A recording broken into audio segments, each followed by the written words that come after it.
ये भी राज बताइए कि राजनीति में कैसे आई आप? सब कितने ताजुब आप हैं उतने ही ताजुब मैं भी हूँ। आप सब लोग देख रहे थे होंगे ना जब लोकसभा के नाम कह रहे थे टीवी में, चैनल्स में, मैं भी आप ही के साथ देख रही थी, मेरे पति और बच्चों के साथ बैठकर। स्क्रॉल में मेरा नाम आ रहा था और मेरा नाम बोल रहे थे। मेरे समझ में नहीं आया कि मेरा ही तो नाम है ना। मैंने एक बार ऐसा की, मेरा अपने आप को, वो मेरा ही नाम था।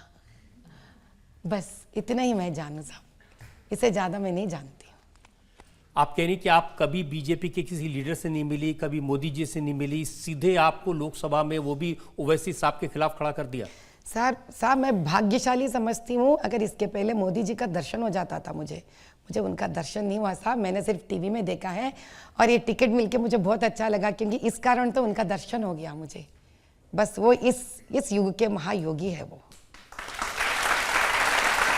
और बिना मेरा सूरत देखे, बिना मुझे जाने पहचाने, सिर्फ मेरा काम देखकर, मेरे बारे में मेरे 20 साल का चैरिटेबल वर्क्स देखकर, मैंने 1008 नॉर्मल डिलीवरीज फ्री डिक्लेयर किया था पूरा हैदराबाद लोकसभा कॉन्स्टिट्यूएंसी को 8-10 महीने पहले ही। ये सब भी जानकर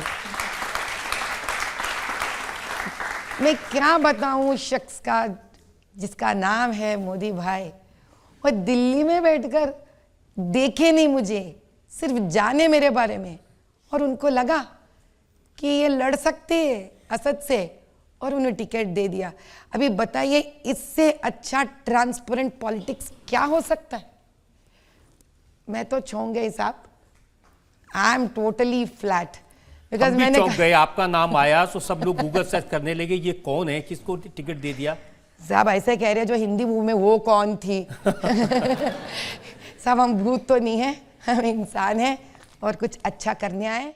वैसे साहब ये सच है कि आपका राजनीति मानने का कोई इरादा नहीं था, आप तो क्रिकेटर बनना चाहते थे, बड़े अच्छे फास्ट बॉलर थे। ज़िंदगी में मुक़द्दर के फ़ैसले आप और हम नहीं करते, वो तय करने वाला ऊपर वाला होता है। तो हाँ, एक उस जवानी में एक ख्वाहिश थी कि क्रिकेटर बने। फिर बुज़ुर्गों ने समझाया कि आप पढ़िए, तालीम हासिल करिए, तो हमने हमारे वालिद की बात को माना और फिर तालीम हासिल करने के लिए चले गए। वो मैच याद है आपको जिसमें आपने 6 विकेट ली थी? हाँ, वो उस्मानिया यूनिवर्सिटी वर्सेस बेंगलुरु यूनिवर्सिटी का इंटरवर्सिटी फाइनल था उस्मानिया यूनिवर्सिटी ग्राउंड में, और हम उस्मानिया यूनिवर्सिटी के ओपनिंग बॉलर थे।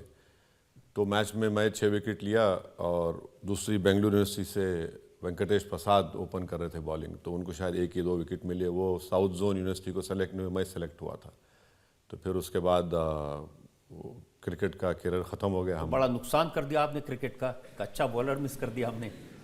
नहीं, मेरा फ़ायदा हो गया। भाई आज नहीं मालूम, देखिए खेल में क्रिकेट में नहीं मालूम क्या होता था, बट ये मेरे साथ जितने भी हमारे साथी थे माशाल्लाह बेहतरीन खिलाड़ी थे, बेहतरीन बैट्समैन थे, बॉलर थे। बट यही है कि ज़िंदगी का एक सफ़र है, किस मंजिल पर, किस राह पर लेकर जाती है आपको नहीं मालूम होता उस वक्त। उसके बाद आप वकील बनना चाहते थे? हाँ, वकालत मैंने LLB किया लंदन से, फिर लिंकन इन्स से बार लॉ किया।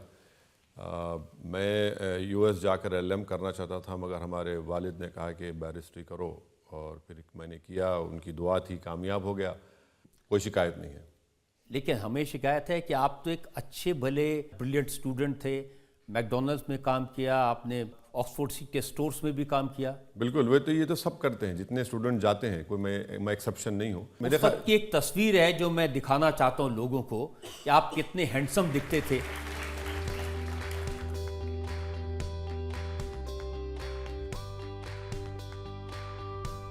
आज नहीं है, आज नहीं है। हैंडसम अब भी है, लेकिन अब आप सियासत के लिए ये टोपी, दाढ़ी, अचकन, पजामा? नहीं, ये सियासत के लिए नहीं है, ये एक हमारे हैदराबाद की एक तहजीब का हिस्सा है। मैं इसमें अपने आप को कंफर्टेबल महसूस करता हूँ कि सियासत के लिए नहीं पहनता हूँ मैं। लेकिन सियासत में आ कैसे गए आप? मैं जब वापस आया 94 में, तो उस वक्त हमारे वालिद और जो पार्टी के बड़े बड़े लोग थे, उन्होंने मुझे समझाया कि देखो, राजनीति में पढ़े लिखे लोगों की ज़रूरत है और तुम, अल्लाह ने आपको काबिल बनाया है, आप आइए, पार्टी के लिए काम करिए, खिदमत करिए, जब हम इलेक्शन लड़े 94 में, मैं एक ही एमएलए जीता हमारे पार्टी से, सिंगल एमएलए था, तो वो 5 साल बड़ी मेहनत करना पड़ा। फिर 94 में एमएलए बना, फिर 96 में एक पार्लियामेंट इलेक्शन आ गया, आप थोड़ा सांस लिए, फिर 98 का एक पार्लियामेंट इलेक्शन आ गया, फिर 99 में एक और आ गया।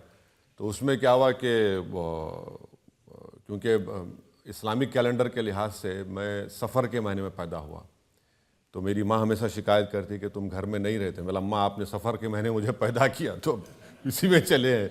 तो सफ़र से सियासी सफ़र शुरू हो गया। शिकायत तो वाइफ को भी होगी, क्योंकि जिस दिन शादी हुई उसके अगले दिन सुबह विधानसभा में भाषण देने पहुंच गए। हाँ, आप